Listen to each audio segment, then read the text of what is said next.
Welcome everyone, and the train called Twimbit Tales keeps rolling. Very excited about today's session because we are going to talk about our approach of modernizing the tech stack at Twimbit. And who better to shed some light than the chief architects of this modernization. And happy to have three panel members, Sumit, Shalini, and Siddhanth with me. The key thing which our listeners need to know is all four of us have been around since the inception of our product. And, when we just started with a small idea, we really didn't know how to go about it.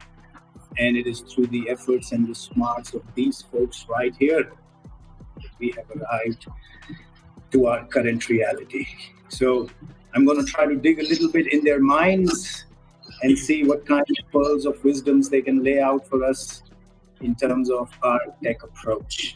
Yeah. So let's start with you, Shalini. Thank you for being here, first of all. Right? Thank you. So, as we look around globally right now, just an example to use, there are many countries like China or Russia who are modernizing their public transportation system, right?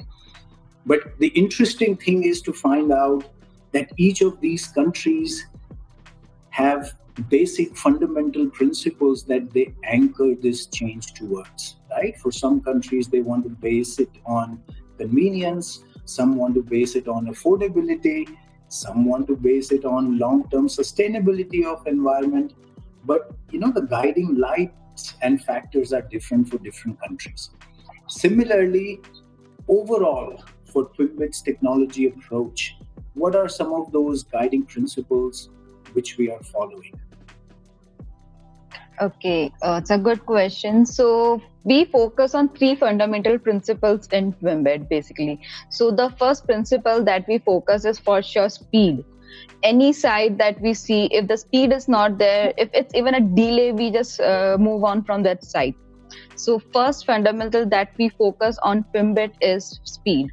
There should no lag and anything when a person reached twimbit.com. It should swiftly open, everything should be loaded, nothing, no lag, nothing should be there. So our main first principle is just to follow the speed.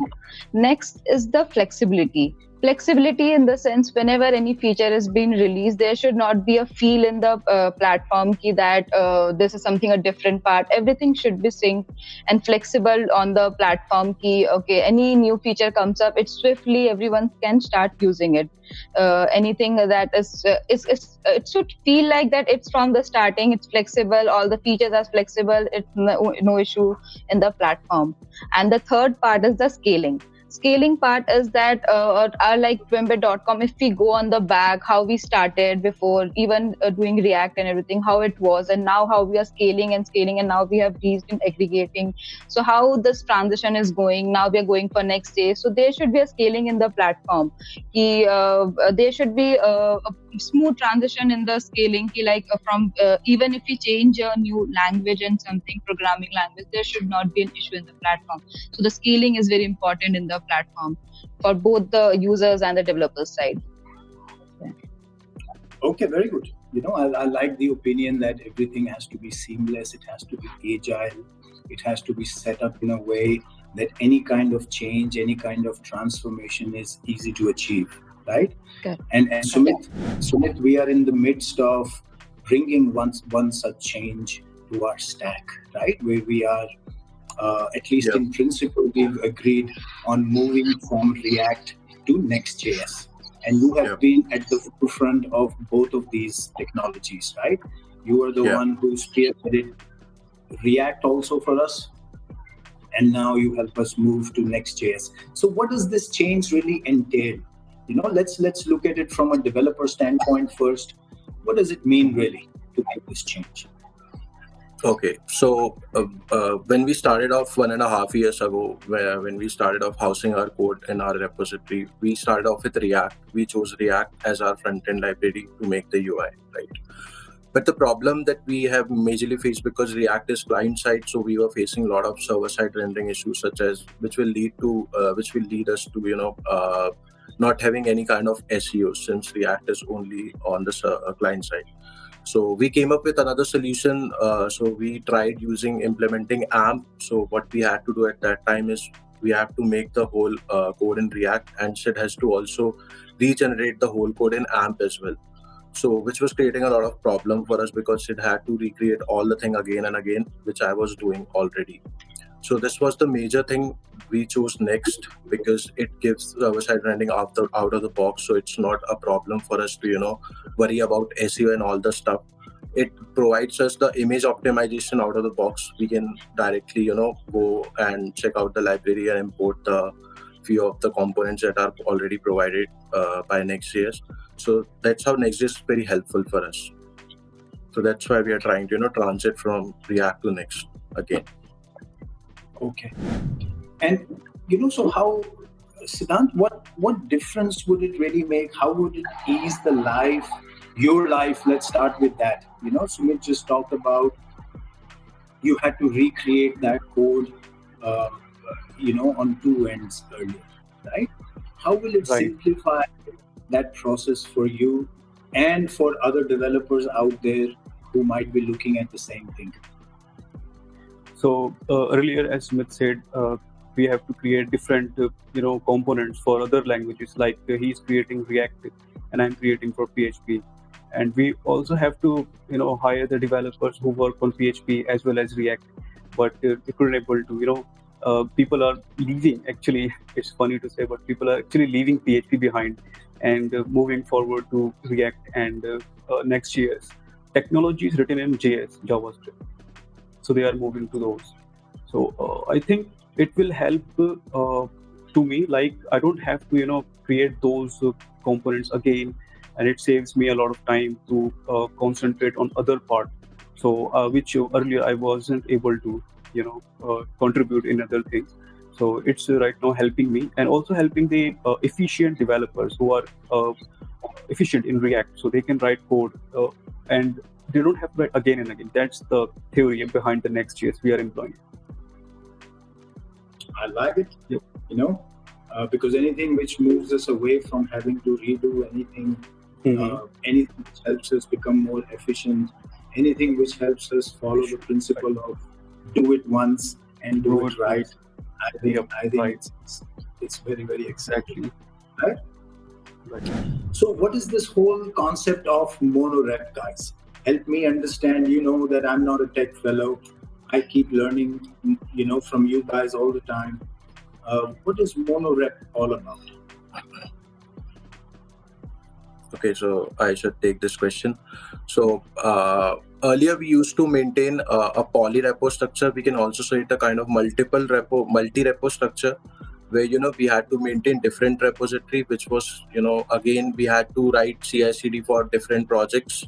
We had to write the component again and again if the component is same across the different websites, and we had to also maintain the test cases accordingly for different repositories. So this was very a problem for us. We had to do a lot of rework again. So we ironed out this problem using the thing called Monorepo layout. So a Monorepo layout consists of a single code repository where multiple projects coexist in a hierarchical structure. Right. So, for example, each library or application would contain various subdirectories to house the code itself, and depending on the language it is written in. So here we don't have to create a lot of rework again and again. We just have to make the shared component once and use it across all websites. That's what the approach is. Monorepo. Okay. Yeah. And Shalini, is this Monorep approach, is it only functional with Next.js, or actually it's functional with React also? This is just for my understanding. No, Monorepo actually, it's not an issue. It's with React or something. It's just that in Polyrepo and Monorepo, the main difference is in Mono, all the repositories have been created in one. And in Poly, we can create separate projects in different branches. Just the difference to understand this is just the one and multiple. Nothing major difference in that. So using Monorepo, you can also, as I said, that multiple projects coexist in a single repository. So there can be React code as well and Next code as well. This won't be any problem. Yeah. Okay. So the process of Monorepo can work across React and Next Yes, simultaneously. next. Any other language as well, if you Any are other. trying to do it. Okay. Many of the great giants out there like Amazon or Google already use the same concept to house their code in a monorepo structure. Okay. Yeah. So utilizing a monorepo structure, how does this really improve the DevOps?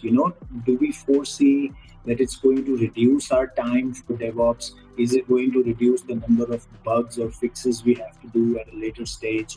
I understand at the initial stage we can manage things, in a more aligned fashion. That is okay. But what about post factor, right? Does this reduce our DevOps, Siddhanth? Yes, it will reduce the DevOps operations because someone has to write codes on a different part of consoles. He has to go to the different repositories and write and push his changes so that the DevOps can work.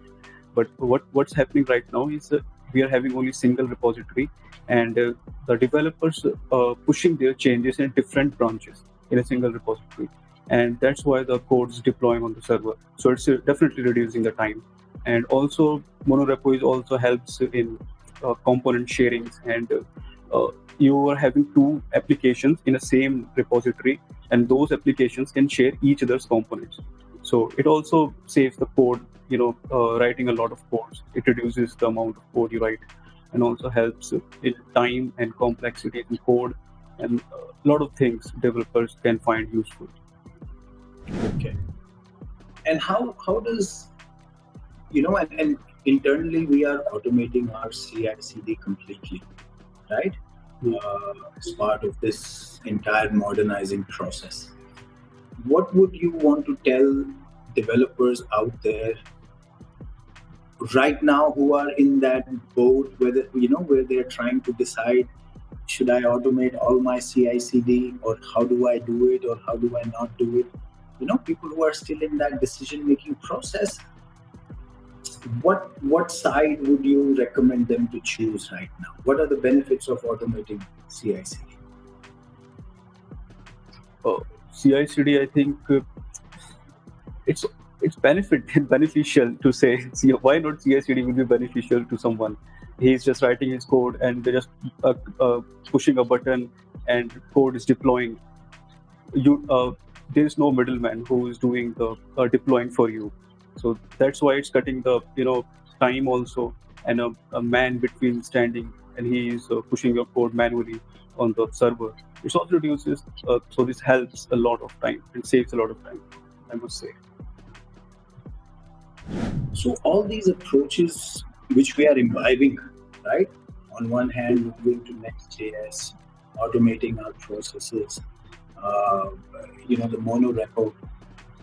What do you think is the single biggest challenge in making this come together? Sumit, you want to take it? Okay, so I'll go ahead. So the biggest challenge that we are facing right now is we had to maintain a record of our features that were in Twimbit.com, because since I told you that it's been 1.5 years, so we can't remember all the things that we have implemented in Twimbit.com. So firstly, the main challenge was to create a flowchart, like a kind of flowchart for us, and make all the components accordingly, and give them a label that this component is going to be in the shared UI and this component going to be in the not shared UI. Like we are trying to make 3 different platforms, like Twimbit.com, our main web app. Then we are trying to also made an extension for Chrome, and we are also trying to implement give it to other clients as well. So firstly, it was challenging. Like we had to make a full flowchart for before starting off. And then the other challenge was NX, which is a tool to maintain Monorepo, because you cannot without any tool you cannot achieve this Monorepo thing. So there are 2 tools out there, which is one is Learner and one is NX. So we used NX, right? And it also gives you a lot of things out of the box, such as storybooks and its cloud services and many more things. So we didn't have much knowledge about NX since we haven't touched Monorepo concept earlier. So it was challenging for us. And then we also, had to move our code from JavaScript to TypeScript, which was also pretty much challenging for us. Okay. So, Shalini, you know that from the very beginning we've been trying to make decisions around our technology which keep us ahead in the race, so to speak, right? Because we have to be ready today for the next 5 years, right? So all these shifts and transformations that we are making in our stack, do you think it keeps us in line for the next 5 years to stay ahead of the curve? Yeah, so in tech, we are not always key if it will keep us 5 years ahead or not. But the thing is that next days that we are doing right now, it's the latest programming that has came, and this is more in market right now, and everyone is already using it. So you can say we are back in the already in the programming that we can say the using already selecting next. We should have selected much previously, and going ahead with this, it will of course keep us on 5, but we are not sure a new programming can always come up in the tech. So it's not always sure that you can always get it 5 years ahead of with a programming language. Like PHP used to be we used to say that PHP will go a long ahead, but now everyone is moving from PHP. So it's the thing we say about tech. It's not always key. This programming will be always be keep ahead. Just we have to go with the flow on the tech, that what new we have to keep on updating us, what new features are coming, what new programming languages are coming, what new is coming. We just have to update ourselves, and that's why we told that we need to keep our coding flexible so that whenever a new thing comes, we can always transit to that program. Okay, good. Let's shift our focus to the user experience, really, right? A little bit, because all these things which you are undertaking, which you've talked about, ultimately have to impact the user, right? And Sumit, you touched a little bit on that with the server side rendering, which this can enable. Let's throw a little more light on how the user experience will change. If I come to Twimbit.com as a consumer of research, I have no clue what you wizards are doing in the background, right? I just feel happy with the experience I get on the platform. But how is all this effort and hard work that you're putting in really impact me as a user? Okay. So the transit that we are doing right now is from converting our whole multi-repo structure to a monorepo structure, and from React to Next.js. It's not much like that. User not gonna see much things on their side because most of the things happening under the hood. So it will reduce the load time. It will improve the network request, obviously, and it will make use of website. Like user we can by implementing Next.js, we are making it more intuitive for the user. So their interaction will be better. The UI UX flow will be more better for them. So this will be the major change that they will see. They won't get to see much of the change on the website. As soon as we roll out any features in Twimbit.com, the partner side guys will also be able to get that at the same time. But earlier, as I said, that I had to develop it again and again. So it takes time. So this will be a good thing for the user's side.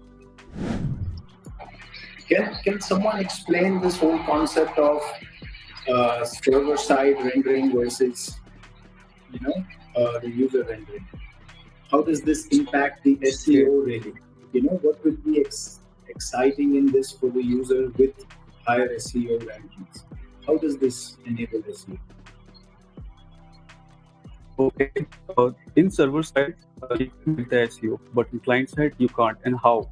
So let's talk about it. First, if someone is browsing your website, like using Chrome, so he will see, he don't see anything at all, but behind there's only a single code coming from the server, which is with the single code, like a div. How can I explain it?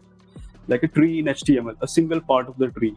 That's it, and nothing else. Google will also crawl that small part of tree, and Google will get nothing. Small tree or information. There's a lack of information in that tree, and it's a client side. Okay, now if we talk about server side, you will get a complete tree inside of your Chrome extension, Chrome browser. So when Google crawls it under the hood, behind the website is going on, so he will see the full tree in which the keywords like digital transformation, keywords like your category name, your post name, and all those things. So Google will be able to find in server-side rendering. So this is a major difference between client-side and server-side. That's why people are moving to server-side. But apart from that, server-side is slow from client-side, definitely. So because everything is happening in the server, and the server will throw you after some time after doing all the processes. But in client-side, you will be able to see the website quickly, because it will give you only a small structure, and JS will run its magic on that code. So this is the major difference between client-side and server-side. So the loading and the skeletal that we see right now, exactly. and it takes, let's say, half a second to load. So that part you're saying is going to reduce and become reduced, exactly, right? And much faster. Yeah. Mm-hmm. Okay, very good. And we've been on this journey together now for a couple of years, all of us together, right? Right. And it's only because of how you guys think and how you really conduct yourself and manage yourself that we've been able to successfully tread thus far, right? What is your opinion on for a young tech team like ours, right? I say young tech team because I'm also part of it. For a young tech team to thrive in an ever-changing culture, right? We started, we didn't know how to go about it. We experimented, learned, did something, we understood. Now we are moving, making all these changes. What is that culture? What is that philosophy in a young tech team which can make all of this possible? Because not all tech teams can achieve it. Tech teams can understand that, yes, we need to do this, but not everyone is able to achieve it, right? What do you think sets us apart that we are able to achieve it? What is that cultural element? If I take on this, like if we, what from like 2 years experience, if we go with like Aman, like our leader Aman, what he always tell us, never be scared to fail, because of course we are starting from the scratch, we will fail, and we have had many failures. We had so many of the experience that we had learned so much. Like if we go and see the previous code that we had done, I think Sumit and Sid will agree that if they go and they see the code, they will see what have I written. So they have learned from that. We made more good, and they started learning from there. I think even Sumit started from scratch. I think he learned React here, so he started learning and everything, and now he is the master here. So it's like always learning is very necessary, and failing is also necessary. It's not always you will get a success on a first point. So we have always learned this thing that it's necessary to fail on every path you do, because you learn something from that. So I think this is my point of view for this. I think further Sumit and Sid can tell us.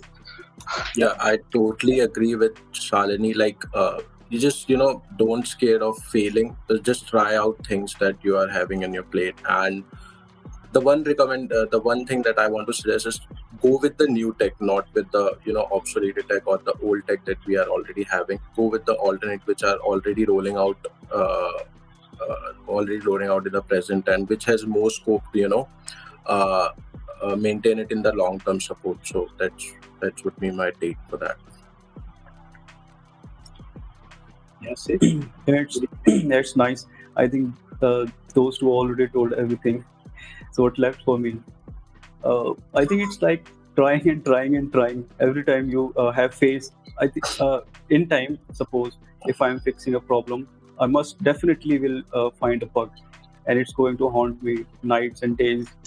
And it did, definitely. But I didn't, back off from it. I started learning and doing research. Research is very important. You can solve anything with research. So never back down. Always never fear that it's going to stop your career and something like that. Just try it out. You will find a better opportunity from there, somewhere, definitely. So don't scare. You can also not. Yeah. you can also not get all the knowledge from research ahead of time, because there are few things which needs practical implementation that we have faced earlier. So you also have to practically implement it, then find something that you are doing it wrong, then you have to write it from scratch. So never afraid of starting off from scratch. Elon Musk also spoke about this in his podcast. People afraid of starting anything from scratch, it's an issue. But if you have to improve yourself or improve your product, you have to sometimes you have to take those measures as well. Definitely, doing from scratch will give you a lot of experience. That's why people recommend. Yeah, so I had just another point to add in this. Like, you should maintain a document that we feel right now. Like, when we started, we didn't used to have a documentation for every feature that we do. Even for a bug, you should have a documentation, like how the bug came and how we solved it, because it helps us in the future. Because the same bugs come and again, we are gonna do the same research and we're gonna waste the time on this. So now, like, we have learned from that thing and we have started documenting everything. Whatever bug that we face, how we solved it, and then if any feature has been released, where's the stack that used and everything, we add that in the documentation, and that helps us. Even if a new tech guy comes, he can totally read what we have done, what we faced, what learnings were there. So that's the thing they should follow. Yeah, totally agree. I think great points by all of you. So what would your recommendation be to small and young tech teams who want to streamline their tech process, right? You talk about documentation and then, creating central repositories where everyone can have a view of what's going on. Since we are in a remote world, people are working at their own timings from their own geographies, but we all need a common look-in, correct? So how is Twimbit creating that central source for everyone? Okay, so let me take this. So we have a Monday board, a tracking system where we track our works. So we have a common tracking board for all the tech guys, even for the researchers and everyone. So we follow up, we make a roadmap in the tracking system, like what feature are we going to release and what timeline we need for that and which guy is to be assigned in that. So there is a one single board that we follow. Every tech guy comes on the morning, sees the board, what features have to be done, is there any update, is there any files that need to be added, links, everything, even a study material, everything added in a single board. So I think everyone should follow a centralized system, a tracking system for their work, which we follow in a monday.com. It's very necessary. And even a new guy comes, then they just don't need to go to everyone. They can just see the single board. They can see which features have already been released, which have been deployed, which have been in the process, everything in a single board. Yeah. Okay, good. Anything else you want to add to that, Sumit? Like maintaining the board every time is like, it will not lead you to success, because in a startup company like us or any other company which is hustling to get their product out and reach out to customer, you have to like sometimes change your priority in the middle, and you have to test those things and work on the other things. So like maintaining the board will not be like always be successful for you. You just have to sometime skip few things and work on other things. So like it's like that, you just have to make yourself aware that this thing can anytime soon happen for you in the startup company like us. So you just you have to be prepared for that, all these things happen. Yeah, so a lot of it comes back to the individual attitude, really, right? You just have to be ready to go head on into battle, right? Yeah. And that's where Twimbit is fortunate to have 3 of you warriors, right? Okay, so Sid, as we are drawing closer to our time on this episode, what are the top 1 or 2 mistakes we need to be careful about in this entire modernizing shift, right? Maybe mistakes which we haven't encountered yet, but we have to be mindful of, right? And what would your message be, not just for us internally, also for budding developers out there, that in this process, what are the key traps we have to watch? Okay, so first of all, we have to strictly decide our plan for developing something, like roadmaps, fixed roadmaps. They should not change. While we are doing development, and we thought that, oh, this something looks very nice, let's do this. So we have to first decide a skeleton, a solid skeleton, which will not change in time. So that's why it will reduce your development time, your production time.